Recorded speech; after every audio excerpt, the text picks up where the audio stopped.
तो परमात्मा कह रहे हैं संतों की महिमा निश्चल थीर, द्रौपदी सुता के बढ़ गए चीर। संतों की महिमा अधिक सुमेर, भिलनी के झूठे खाए बेर। अब देखो पुण्यात्माओं, ये विचार करने की बातें हैं। इसलिए भगवान ने धरती पे आके ये अनमोल तत्व ज्ञान दिया है। दुनिया वालों ने जो लोकवेद हमारे को जो पढ़ा रखा है, या फिर सच्चे संत की शरण में ना आके तत्व ज्ञानहीनता के चलते हम जो अध्यात्म को समझ नहीं पाए, उस आधार से दुनिया आज भी यही सोचती है कि जो माता सबरी थी उनके झूठे बेर त्रेता युग में दशरथ पुत्र रामचंद्र जी ने खाए थे। जबकि पुण्यात्माओं, हकीकत ये नहीं है। आज हकीकत सतगुरु रामपाल जी भगवान ने आके हमें बताई है और मालिक ने इस शब्द के माध्यम से बताई है। क्या कह रहे हैं गुरु जी? क्योंकि यहाँ पे संतों की महिमा हो रही है। अब रामचंद्र जी कोई संत थोड़ी ना थे। रामचंद्र जी किसी को नाम दीक्षा थोड़ी ना दिया करते थे। रामचंद्र जी किसी को भक्ति के नियम थोड़ी ना बताया करते थे। वो तो एक राजा थे। तो यहाँ पे संतों के साथ में जोड़ा गया है इस प्रकरण को कि संतों की महिमा अधिक सुमेर और भिलनी के झूठे खाए बेर। अब भिलनी के झूठे बेर किसने खाए थे? पुण्यात्मा उस परम संत ने खाए थे। सतगुरु रामपाल जी भगवान ने खाए थे, जो त्रेता युग में मुनिंद्र ऋषि के रूप में आए हुए थे। उन्होंने रामचंद्र का रूप बना के, क्योंकि वो जो भिलनी थी वो आत्मा थी, और वो आत्मा किसकी? वो परमात्मा की। तो भगत के जो भाव होते हैं उनको केवल भगवान समझ सकता है, राजा नहीं समझ सकता। रामचंद्र जी मात्र एक राजा थे, और राजा में कितना अहंकार, कितना अभिमान होता है। वो भिलनी, गुरुदेव कहते उसका चेहरा काला कलूटा, और उस समय तो कोई कोलगेट भी नहीं थी, टूथपेस्ट भी नहीं थी, बाबा रामदेव का भी जन्म नहीं था। सोचो क्या हाल होगा। ऐसा काला कलूटा चेहरा, दांत उसके टूटे हुए, पीले पीले, मुंह से बदबू, और वो भाव में भावित होके, देखो परमात्मा एक भगत के भाव दर्शा रहे हैं। हम सुनते हैं ना कि भगत के वश में है भगवान, भगत के वश में है भगवान। कैसे वश में है? पुण्यात्मा, हमने थ्योरी बना रखी अपनी, ये हमारे गलत सिद्धांत हैं। कोई भगत पैसे वाला होता है, बड़ी बड़ी कार कोठी वाला होता है, हम क्या सोचते हैं, ओहो भगत जी बस, हम उसको ज्यादा महत्व देने लग जाते हैं। नहीं, क्या त्रेता में और भगत नहीं थे? बहुत बड़े बड़े ऋषि मुनि महात्मा थे। उस कबीर परमेश्वर ने भिलनी के झूठे बेर क्यों खाए? क्योंकि वो बड़े बड़े जरूर थे, वो दिखने में सफेद सफेद जरूर थे, उनके ऊपर वाल पुट्टी जरूर हो रही थी, लेकिन अंदर से उनके अंदर पापड़ी फूटी हुई थी,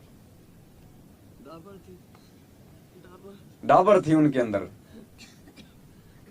क्योंकि भगवान भगत का पैसा, भगत का पद, भगत की पोस्ट, भगत का रुतबा, भगत का शरीर, भगत की माया नहीं देखता। मालिक कहते हैं साधु भूखा भाव का, धन का भूखा नाई, जो कोई धन का भूखा वो साधु भी नाई। तो ये सतगुरु रामपाल जी भगवान तो अपने भगत की भक्ति देखता है, और भक्ति तो उसी की बनेगी ना जो गुरु को भगवान मानेगा, जिसके अंदर गुरु जी के प्रति समर्पण भाव होगा, जो उसके बच्चों के प्रति जो सहनशील होगा, जो संयमी होगा, जो उसके बच्चों से प्रेम करेगा। जो व्यक्ति भगवान के भक्तों के साथ में सही तरीके से पेश नहीं आ सकता, प्यार प्रेम से आपस में नहीं रह सकता, पुण्यात्मा, भगवान उस आदमी को जिंदगी में कभी भी पसंद नहीं करता। और जो व्यक्ति यहां सतगुरु की शरण में आके और परमात्मा के द्वारा इतना ज्ञान दिया जाने के बाद अपने भगत भाई बहनों के साथ में प्यार प्रेम से नहीं रह सकता, जो प्यार प्रेम से रहना नहीं सीख सकता, आज भी यदि वो संगत में बैठ के एक दूसरे की चुगली चाटी, उसको नालायक को ये नहीं पता कि तू जिसकी चुगली चाटी कर रहा है, जिसकी निंदा कर रहा है, वो कोई सामान्य प्राणी नहीं है। वो पहले सामान्य प्राणी था, लेकिन जब से उसने भगवान से नाम ले लिया है, वो भगवान का बेटा हो गया, भगवान की बेटी हो गई। अब यदि तू उसकी चुगली करता है तो सोच तू किसकी चुगली कर रहा है। यहां हम एक मुख्यमंत्री के बेटा बेटी की चुगली नहीं कर सकते, पता है जेल में पिटवा देगा। और ये मुख्यमंत्रियों का बाप, प्रधानमंत्रियों का बाप, राजाओं का राजा, शहंशाहों का शहंशाह, सतलोक का बादशाह, हम इसके बेटा बेटियों की चुगली करते हैं, निंदा करते हैं, ऊंच नीच कहते हैं, बुरा भरा कहते हैं, राग द्वेष रखते हैं। सोचो भगवान हमें कहां पसंद होगा? जिंदगी में पसंद नहीं करेगा ये परमात्मा हमारे को। यही सूक्ष्म खेल है, यही सूक्ष्म भक्ति है। मालिक कहते हैं ना, भला किसी का कर ना सको तो बुरा किसी का ना करना। अगर हम किसी से प्यार प्रेम नहीं रख सकते तो कम से कम निंदा चुगली तो मत करो। प्यार प्रेम से कम अपनी भक्ति कर लो, साइड में हो जाओ। तो भगवान अपने भगत के भाव देखता है, उसकी श्रद्धा देखता है, उसका पद पोस्ट, उसका पैसा नहीं देखता, उसका रुतबा नहीं देखता। तो हम भक्तों ने भी अपनी धारणा को चेंज कर लेना चाहिए। और वैसे भी परमात्मा की वाणी है कि जिसके पास ज्यादा जो ये सांसारिक माया होती है ना, परमात्मा उससे उतना ही दूर होता है। क्योंकि ये माया, ये पैसा भगत के अंदर भाव नहीं बढ़ने देता। कहीं ना कहीं वो अपनी वो चौधरपन आड़े लाके खड़ा देर सवेर वो कर ही देता है। और थोड़े बहुत भाव यदि पैसे वाले के बन सकते हैं तो सिर्फ इस ज्ञान से बन सकते हैं, अन्यथा इसने जिंदगी में नहीं बनने दिया। और भगवान ने जिस भगत के अंदर भाव पैदा करने होते हैं तो फिर भगवान सोचल छिद्र करता है। नरसिंह जी के हृदय में परमात्मा ने अपने प्रति भाव पैदा करने थे, परमात्मा उसको फर्श से अर्श पे ले आए। 56 करोड़ की संपत्ति कहां वो हुंडी कैश करता था और कहां गांव से बाहर जाके झोपड़ी बना के निर्धन होके परमात्मा की भक्ति कर रहा है। बलक बुखारे के बादशाह के अंदर परमात्मा ने भाव पैदा करने थे, परमात्मा ने कहा इंद्र का राज भी फीका। कहते हैं जब बलक बुखारे का बादशाह अपनी सवारी लेके निकलता था, पालकी लेके निकलता था, तो देवताओं का राजा इंद्र भी शर्मा जाता था कि ऐसे ठाट बाट तो मेरे भी नहीं है जो बलक बुखारे के बादशाह के हैं। उसको भगवान जिससे भक्ति करवानी होती है, मालिक उसको फर्श से अर्श पे लाए। और कहां जंगल में जा जाके झोपड़ी बना के रह रहा है, लकड़ियां तोड़ तोड़ के जंगल में बेच बेच के सूखी रोटियां खा रहा है। पुण्यात्माओं, ये भक्ति इतिहास है ये। या तो हम इस ज्ञान आधार से माया से दूर हो जाएं धीरे धीरे। माया से दूर होने का मतलब ये नहीं कि अगर हमारे पास में अरबों खरबों की प्रॉपर्टी है तो हम उसको किसी को ऐसे बांट दें, ऐसे ही उसको दे दे रिश्तेदारों को। नहीं, परमात्मा ने उसका सदुपयोग बताया कि उसको दान धर्म में ज्यादा से ज्यादा लगा, ताकि वो माया तेरे लिए वो हितकारी बने। परमात्मा तय कहते हैं ना कि एक माया दुख भंजनी और एक माया दुख मूल। एक माया तो गंध है, अभय दिक्कत की है फूल। तो कौन सी माया तो गंध है, कौन सी माया फूल है? कौन सी जो माया है वो पाप नाशक है, कौन सी माया दुख भंजन है? तो परमात्मा कहते हैं दान माया दुख भंजनी और संचित है दुख मूल। अभय अंतर की गंध है, ये दिक्कत की है फूल। तो इस माया का भी जो सदुपयोग है, तो परमात्मा ने अपने भक्तों को बताया कि दान धर्म करके ही, किसी जरूरतमंद भगत की सहायता करके हम इसका सदुपयोग कर सकते हैं। मालिक कहते हैं नौका में पानी बढ़े और घर में बढ़ जा दाम, दोनों हाथ उलटियो यो ही शाणु काम। और सौभाग्यशाली है वो आत्मा जिनको परमात्मा ने रोजी रोटी तक ही सीमित रखा हुआ है, जो अपना संघर्ष कर रहे हैं। उनको तो फिर मन में कभी जिंदगी में आई नहीं की, और अब तो ये ज्ञान लेने के बाद कभी संचित करने की जिंदगी में आएगी भी नहीं उनके। और वैसे भी हमें अपनी औकात का पता है कि हम क्या संचित करें। अब यहाँ पे ना हम कर सकते और ना हमें ये करनी है, और ना हमारे अंदर अब ये विचार उत्पन्न हो सकते हैं ये ज्ञान लेने के बाद में। तो यहां परमात्मा कह रहे हैं संतों की महिमा अधिक सुमेर, भिलने के झूठे खाए बेर। तो यहाँ पे हम भगत भाई बहनों के बीच की आपस की बातें चल रही है कि हमने एक दूसरे के प्रति कैसा व्यवहार रखना चाहिए। देखो पुण्यात्माओं, ये राग द्वेष है ना, सबसे बड़ा रोग बताया भगवान ने। राम राग द्वेष बड़े रोग है, यम के पड़े।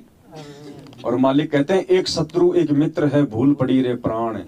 अगर हम भगत होके एक दूसरे भगत से यदि हम बैर भाव रखेंगे, शत्रुता रखेंगे, और किसी से हम कोई विशेष प्यार रखेंगे, क्योंकि पुण्यात्माओं भगत भी एक समय ऐसा आएगा हमारे अपने नहीं होंगे इस भगवान के अलावा। ये भगत हमारे केवल जब तक गुरुजी जेल से बाहर नहीं आ जाते हैं, जब तक हम इस तत्व ज्ञान से भली भांति परिचित नहीं हो जाते हैं, तब तक ये अपने हैं। वरना पुण्यात्माओं परमात्मा कहते हैं हमने आवश्यकता से अधिक कोई ये दया की भी आवश्यकता नहीं है।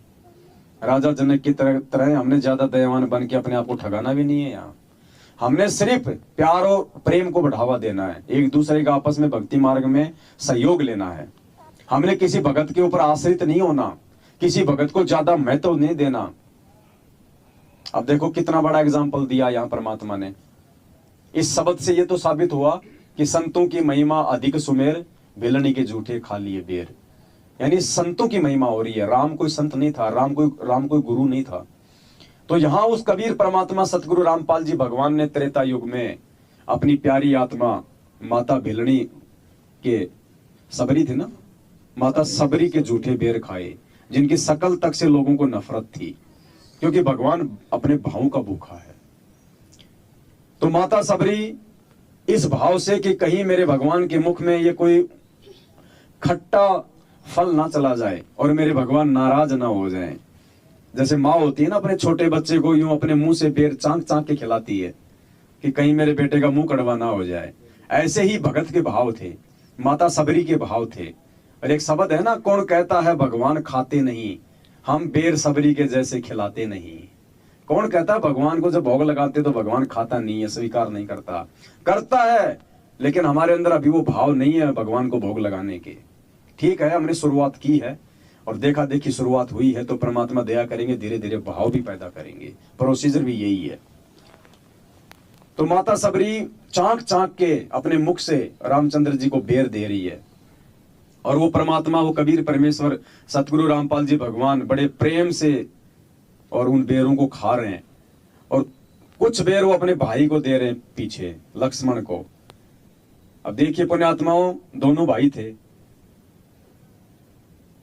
राजा के लड़के थे, और लक्ष्मण का क्या रिएक्शन था? लक्ष्मण उन बेरों को खाने की नौटंकी करके यूं पीछे फेंक रहा था। पीछे द्रोणागिरी पर्वत पे जा जाके वो बेर गिर रहे थे, और नाक चढ़ा रहा था कि भैया को भी बिल्कुल शर्म नहीं आती। कहां किस काली कलोटी भिलनी, किस नीच जाति वाली शूद्र के बेर खा रहा है। उसके मन में दोष। अब दोनों भाई थे, देखो पुण्यात्माओं कितना अंतर है यहाँ पे। अब वो भाई नहीं था उस समय उसका, वो कबीर परमात्मा थे उस समय, हमारे पूज्य गुरुदेव जी थे। और लक्ष्मण ने उस भगवान के भगत की अवहेलना की, उस भगत के बाहों की अवहेलना की। वो भाव नहीं समझ पाया, वो निंदा की उसने उसका अपमान किया उसके भावों का। तो देखिए पुण्यात्माओं, हमारे लिए सबसे बड़ी शिक्षा है ये। ऐसे ही संगत में हम किसी को छोटा बड़ा ना समझें, हम किसी को गरीब तो किसी को अमीर समझ के हम उसको ज्यादा तवज्जो ना दें, हम किसी बड़े भगत के घर में विशेष पकवान खाने की इच्छा कामना ना करें। ये एग्जाम्पल दिया हमें यहाँ भगवान ने। और परमात्मा कहते हैं कि रत्न जड़ाऊ मंदिर हो, लख योजन स्थान, साकट सगाना भेटियो चाहे हो इंद्र समान। परमात्मा कहते हैं साकट व्यक्ति चाहे तुम्हारा खुद का भाई क्यों ना हो, रिश्तेदार क्यों ना हो, कहते हैं उसका अगर वो खीर खांड भी अगर तुम्हें खिला रहा है, और पास में यदि तुम्हारा कोई भगत भाई है, और वहां पे यदि वो जौ की भूसी तुम्हें खिला रहा है, जौ के ऊपर का छिलका आता है, गेहूं के ऊपर का छिलका, अगर वो गरीब है और भाव के साथ यदि भगवान का भगत है, और तुम्हें यदि वो जौ की भूसी की रोटी भी खिला रहा है, तो भी कहते हैं वो तुम्हारा रिश्तेदार। और साकट व्यक्ति के खीर खांड को छोड़ देना, क्योंकि तू वहां तो पाप खाएगा। और भगत की जौ की भूसी भी वो अमृत है, क्योंकि वो भगवान को भोग लगा के खिलाएगा। और भगवान को भोग लगाने के बाद तो भगवान ने मीरा के जहर को भी अमृत बना दिया था। तो लक्ष्मण जी ने माता सबरी के भावों की अवहेलना की, अपमान किया, तिरस्कार किया, छोटी सोच से देखा। अब देखना कहां रिएक्शन होता है, परमात्मा हमें क्या शिक्षा दे रहे हैं। हम भगत होके यदि आज संगत में इस प्रकार का दुर्व्यवहार एक दूसरे भाई बहनों के साथ में यदि हम करेंगे, क्या कहा परमात्मा ने कि नाम जपत कोडी बलो, चू चू पड़े जो चाम, वो सुंदर महल किस काम के, जहां भक्ति नहीं भगवान। भगत अगर कोडी भी है, अगर उसका पूरा शरीर यदि कोढ़ से पीड़ित है, मक्खियां भिन भिना रही हैं, बदबू आ रही है, तो भी गुरुजी कहते हैं कि अपने उस भगत भाई बहन से नफरत नहीं करनी, क्योंकि वो परमात्मा की भक्ति कर रहा है। वो कर्म अलग हैं, उसके पिछले जो कर्म हैं वो अलग हैं, लेकिन वर्तमान में भगवान का नाम लेके वो भगत बन गया। तू और वो कोडी दोनों परमात्मा के लिए एक जैसे हैं, क्योंकि परमात्मा शरीर नहीं देखता, परमात्मा आत्मा देखता है।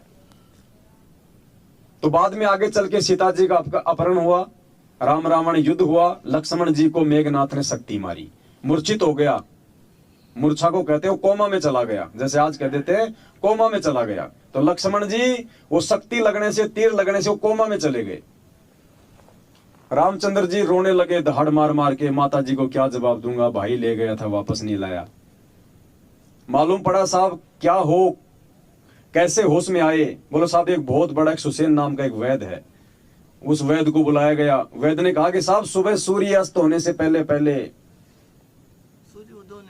सूर्य उदय होने से पहले पहले द्रोणागिरी पर्वत के ऊपर एक संजीवनी बूटी है, अगर वो ला दी जाए और उसका जूस अगर इसके मुंह में डाला जाए तो साहब ये मूर्छा से बाहर आ सकता है, दूसरा कोई चारा नहीं है। अब कौन जाए साहब? हनुमान जी को तैयार किया। अब हनुमान जी को क्या पता, हनुमान जी कौन सा डॉक्टर थे, वो पूरा पूरा पहाड़ उठा लाए। सुसैन वैद्य ने वो संजीवनी बूटी, अब देखना पुण्यात्माओं कहां परमात्मा इस बात को लेके जा रहे हैं। जो बेर लक्ष्मण ने झूठे समझ के भगवान के भगत की बेइज्जती करके जो पीछे फेंक दिए थे, द्रोणागिरी पर्वत पे वो झूठे बेर संजीवनी बूटी बन के उत्पन्न हुए। संजीवनी बूटी नाम का पौधा बने और उस बेहोश पड़े लक्ष्मण के मुंह में उस सुसैन नाम के वैद्य ने वो झूठे बेर, वो संजीवनी बूटी, उनका वो अर्क निकाल के, उनका जूस निकाल के, उनको निचोड़ के, जिसको वो झूठा समझ रहा था, खा नहीं रहा था, भगवान के भगत की अवहेलना कर रहा था, उसके मुंह में डाले गए, तब जाके वो होश में आया। तो ये उदाहरण दे रहे हमें परमात्मा यहां पे। एक रामचंद्र जी की भगत का अगर किसी ने अपमान कर दिया तो देखो उसको कितनी बड़ी सजा, और यहां सारी सृष्टि के रामचंद्र की अगर भगत का किसी ने अवहेलना की, और अवहेलना पुण्यात्मा उसकी निंदा करना, उसकी चुगली करना, भगत कोई छोटा बड़ा नहीं होता है। इसलिए हम सभी सत्सेवक भाई बहनों ने ये प्रण कर लेना चाहिए, हमने ये शपथ लेनी है, हमने ये प्रतिज्ञा करनी है, हमने संकल्प लेना है आज पूज्य गुरुदेव भगवान से कि आज के बाद परमात्मा जो हुआ सो हुआ हमसे जाने अनजाने में, आज के बाद परमात्मा हम अपने किसी भी भगत भाई की, और भगत भाई नहीं किसी भी जगत वाले की, अगर हम किसी ऑफिस में काम करते हैं, काम धंधा करते हैं, चाहे हमारा रिश्तेदारी क्यों ना हो हमसे, चाहे वो कितने ही ज्यादा नफरत क्यों ना करता हो, हमारा भगत भाई जाने अनजाने में हमसे कितने ज्यादा वैर भाव क्यों ना करते हो, हम उनके प्रति बिल्कुल भी अपने मन में दोष नहीं रखेंगे।